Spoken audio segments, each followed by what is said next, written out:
Hey, InterVarsity alumni. This is After 4, your podcast for navigating life after graduation. This is both an exciting and potentially tricky transition that you're making, and you might feel a little unsure about the coming weeks and months. We're here to provide you with expert advice, practical skills, and plenty of encouragement as you learn how to keep saying yes to Jesus in your new context.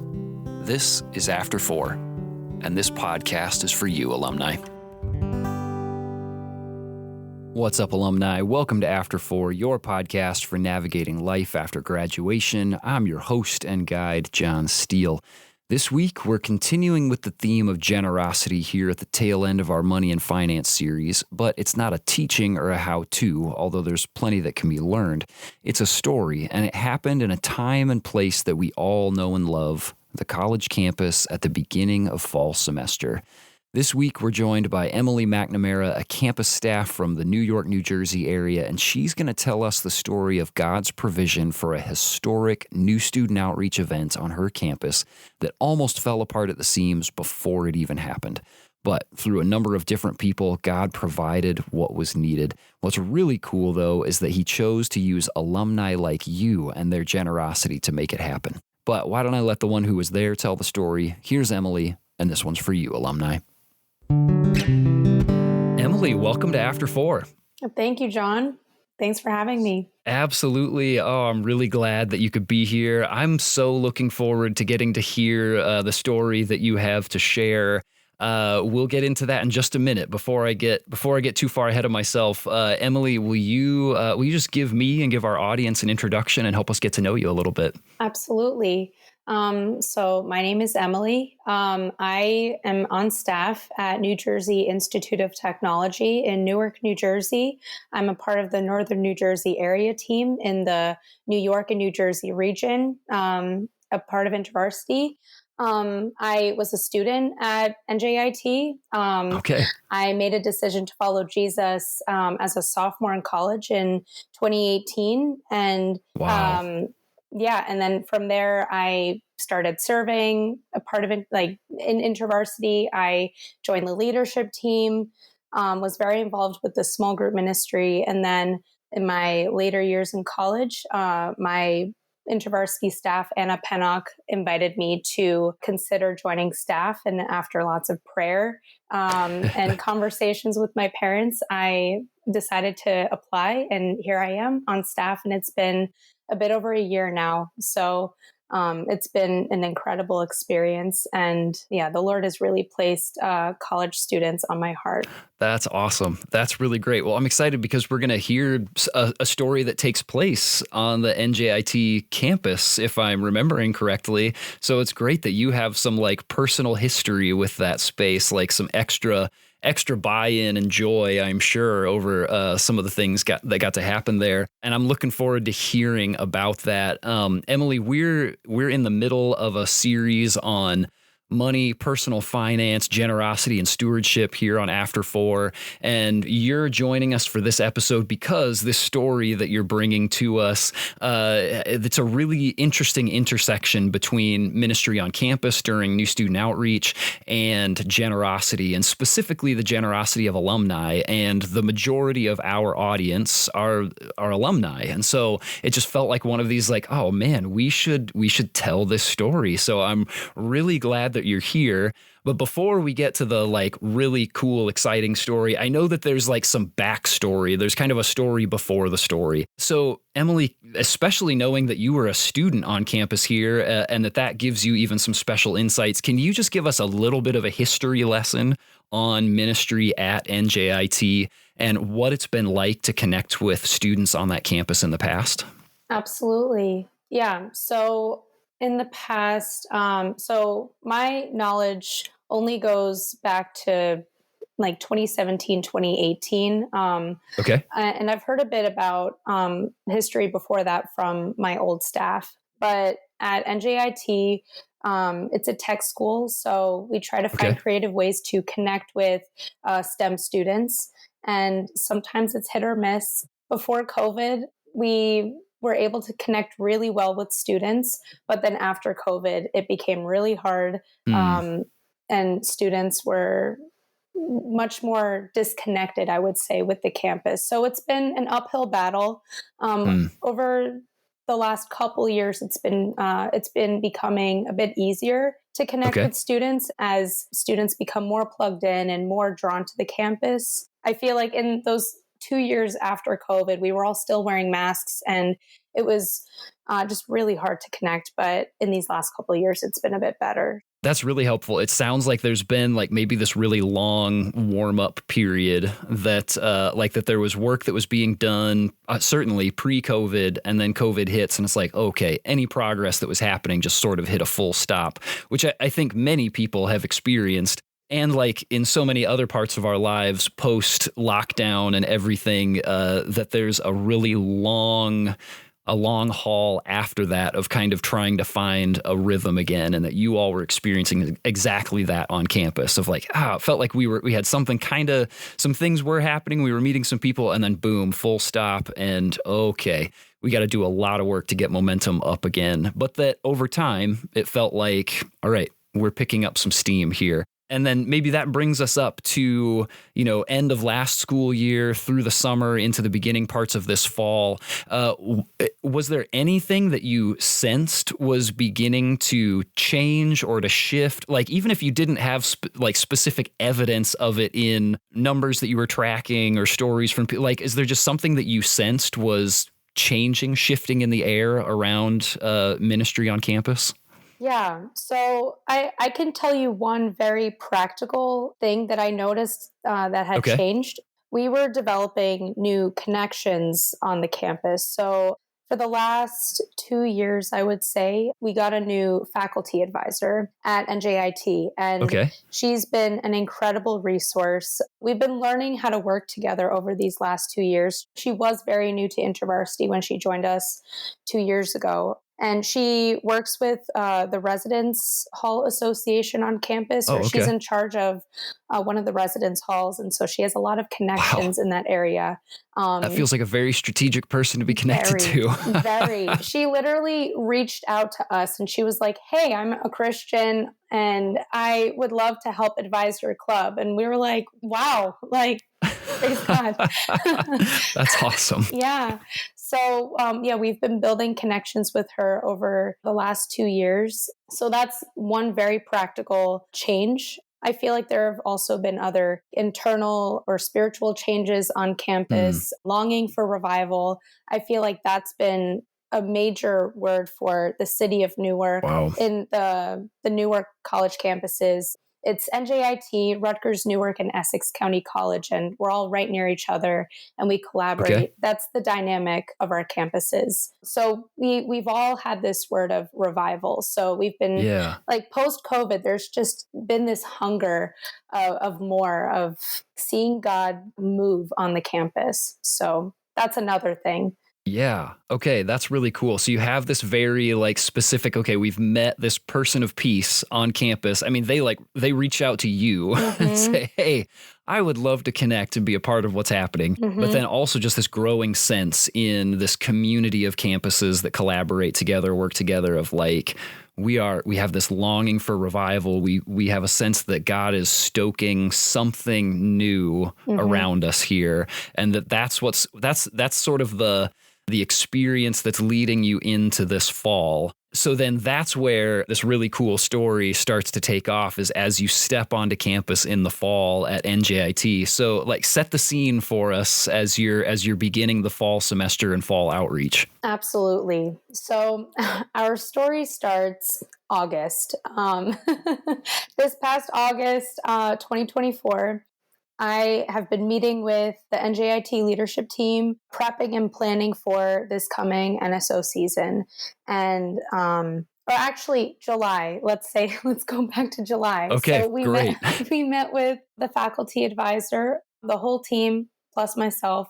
We all met with her, and she offered this opportunity to do a tabling event on day one of freshman move in.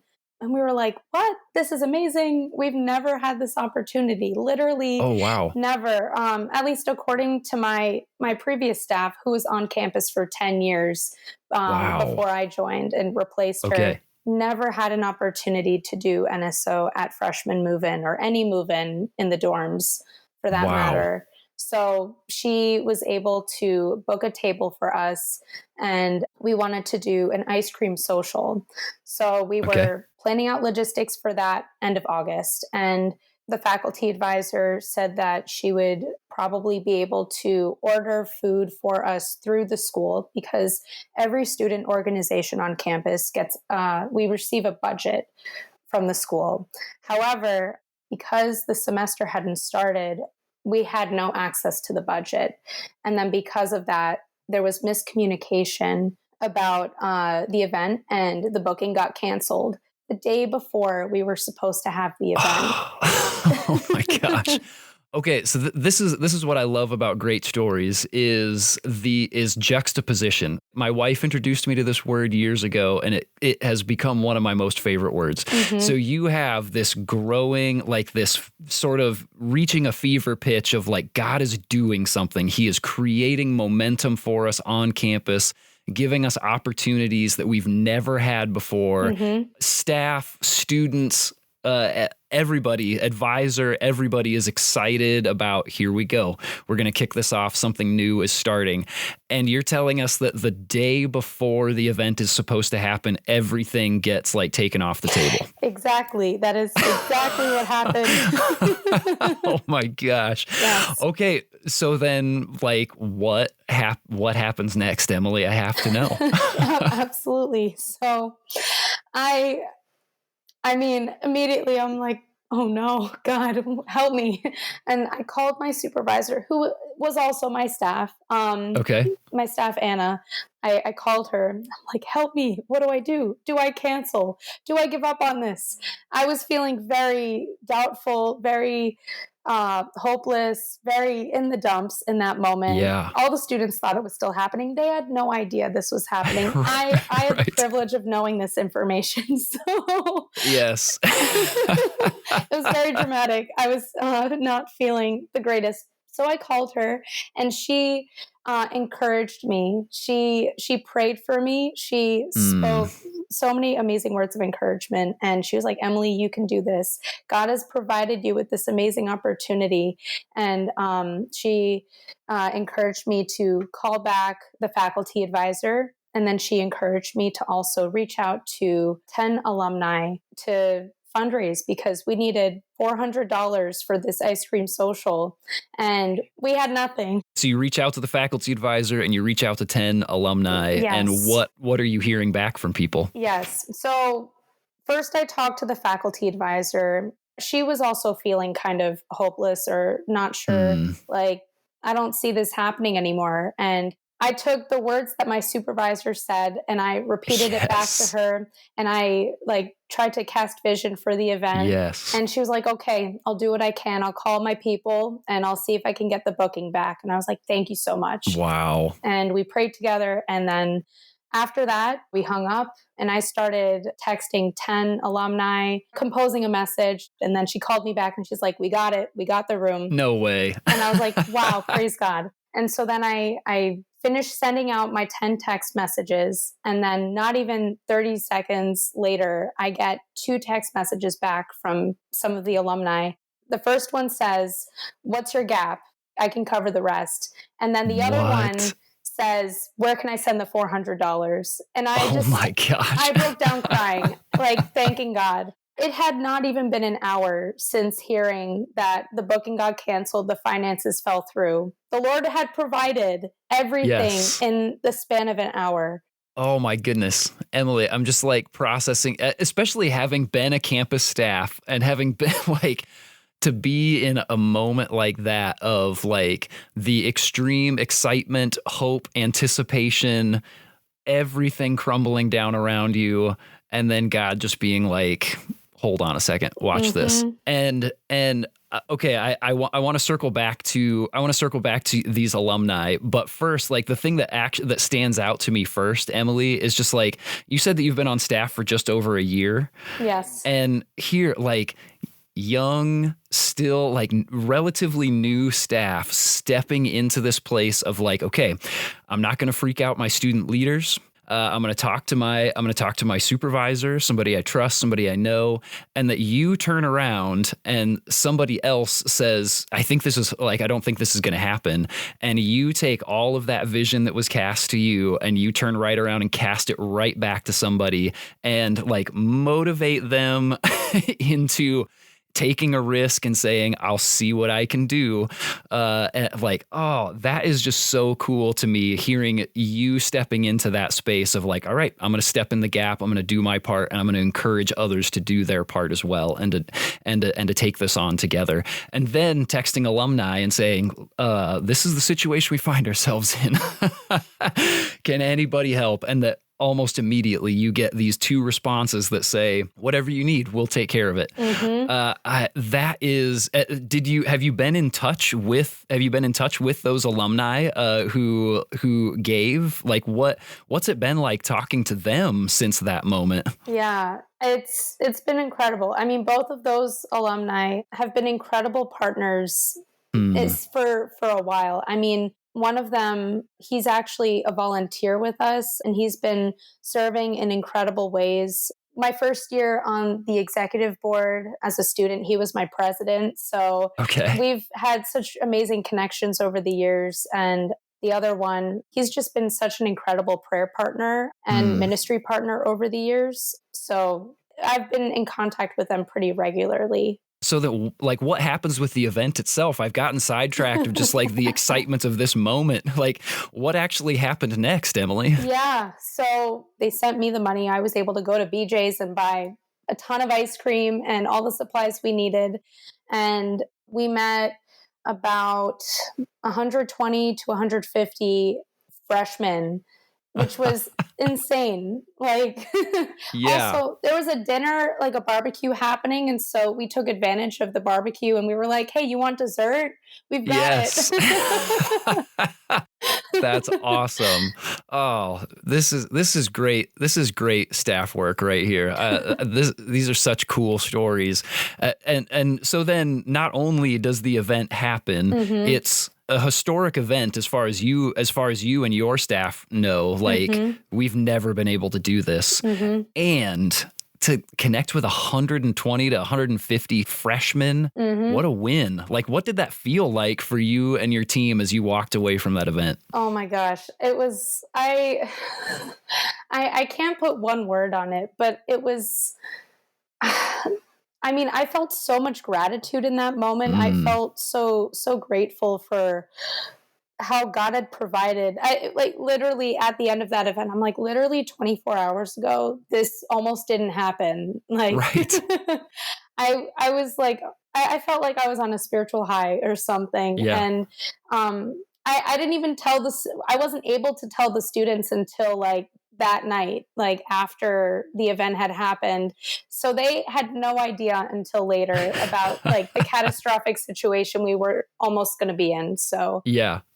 Oh gosh, I love that. So you meet 120, 150 freshmen, your leaders and people that are involved have a really phenomenal kickoff to the semester there. Like, have there been some other cool stories or threads that you've seen, like, coming away from that event specifically, people you've gotten to know, or just like other ways that God's been moving on campus? Yeah. So I will say, I don't think we've made any major connections with people from that event. Okay. But within that week, I feel like there were so many solid outreach events that we had. This event, it was the kickstart to our NSO season, and it raised faith within us to just be like more hungry to see what God was going to do in this semester. And throughout this past NSO season, we've met a lot of other people, like at our student involvement fair. We've met a lot of students from that. We had a lot of other fun activities, like we had a s'mores and worship event where we met a lot of people. So I feel like this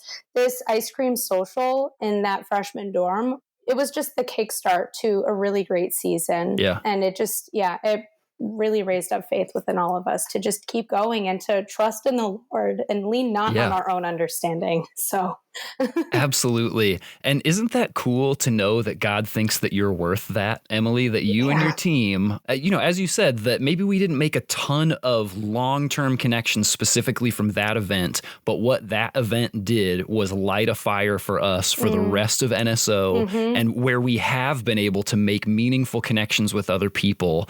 And that God was like, Emily, you and your team are worth this insane story. Mm. I absolutely love that for you all, and that we get to hear that story because it makes me excited. I'm not even a part of it, but I'm just like amped up just hearing that is happening for you all. Amen. Thank you so much. Yeah. Yes, The Lord is good and he always provides. absolutely. Emily, what are there things that since this moment, since these experiences, are there things that God has been teaching you about his generosity and about provision over the course of the semester? Yeah. I would say just the main thing is he always provides. He is so good and he is trustworthy. He is worth Mm, trusting. And even if it feels like everything's falling apart, even if things don't make sense and things seem very catastrophic, he always works things out. mm. Yeah. And I've seen that in MPD, in campus events, in so many different things. Even in the littlest moments, he has always provided. And I feel like this event happening at the start of the semester really set the tone. So yeah, just the Lord has just been so incredible and has been providing this whole time. So Yes. Oh man, Emily, may this be the one of the stories that you and your team return to, because inevitably, you all will be at another fork in the road moment of like, do we fall into despair and frustration and sadness, or do we look back and say, God like resolved this impossible situation for us once before? mhm, And we are going to choose to believe that he can and will do it again. Maybe it won't be the way that we anticipate. Maybe it won't have the outcome that we expect, mhm, but that God will resolve whatever moment we are up against right now. And I hope that this is something that you, in and outside of campus staff life, and in and outside of communicating with students, I hope that this is one of those things that you and your team just like for the rest of your lives come back to. And mhm, I hope alumni who are listening that they hear this story and say like, wow, I can be a part of a story like that on campus and in the lives of students and staff who could have a moment like this with God that will carry on with them for the rest of their lives, that they could call back to just by saying, yeah, I'll help provide some ice cream for an event. I mean, it feels like such a little investment for the possibility of having this faith transforming experience on campus. And that is so amazing. praise God. Yes. Emily, thanks so much for jumping on here, for joining us, and for sharing such a great story. Thank you for your faithfulness as a staff, for your courage and willingness to stand in the gap and to make those calls and say, you know what? I believe that God has not given up on this event. I'm not going to give up, and that you've gotten to see the fruit of that carry on through the rest of the semester, and I trust far beyond that as well. Thanks a lot for coming on here and telling us such an amazing story. Thank you so much for having me on the podcast. This has been an incredible privilege, and you've been really great, John. So I really appreciate it. What a story. I hope that as you were listening, you were hearing this story from two different perspectives. One, that this isn't just a story of phenomenal staff work and God's faithful provision, although it is both of those things. Change a few details, and this is a story every single one of us can insert ourselves into. We've all had circumstances that felt hopeless or impossible until God showed up. Where there was no way, he made a way. Where there were no resources, he provided resources. Emily's story is another version of your story and God's generous faithfulness in the midst of it. Second, I hope you also heard this story from the perspective of an alum who's excited to come alongside their own chapter in creative ways after graduation. What's the quote-unquote ice cream social that God might have for you to help rescue? What are the ways you can invest your time, talents, and treasures back on campus? If you don't mind, can I give just one simple invitation? If you aren't already doing it, would you consider giving just $10 a month to your chapter, or more if you're able to do more? But think about it. What if there's a transfer student starting on campus in January, or a freshman who still hasn't found community yet by their second semester? A $10 gift is more than enough for a leader to sit down with them at a coffee shop, get to know them, and help them take their first steps into a community that will help them experience the love of Jesus for the rest of their lives. Will you buy that round of coffee? I'm going to drop a link to the general giving site in the episode description. Tap on that link, search for your chapter, and set up a gift. Whatever you're able to do, just do it joyfully and watch God transform lives with it. Emily, thank you so much for sharing this amazing story with us. Keep up the good work and keep reminding yourself and your leaders of this moment. Alumni, come back next week for our last episode of the series and our second to last episode of the season. We're going to hear a story about an alum whose entire financial world was flipped upside down while at Harvard Business School, and the impact it's had on his life and his family's life since then has been unbelievable. The story includes setting a lifelong salary cap for himself. Yeah, it's crazy. You don't want to miss it. Until then, share this episode with someone who needs to hear it, and I will see you in the after, alumni. Hey, thanks so much for joining us today, alumni. If there was anything that you learned, really enjoyed, or that encouraged you from today's episode, would you send us a DM or tag us in a story? We'd love to hear about it. You can find us at After4Pod on Instagram and Facebook. And if you haven't already, take just a second to unlock your phone and subscribe to the podcast. If your platform lets you, leave us a rating and a review. And if you like what we're doing here, share us with your InterVarsity or other post-graduation friends. Thanks again for listening, and I will see you in the after, alumni.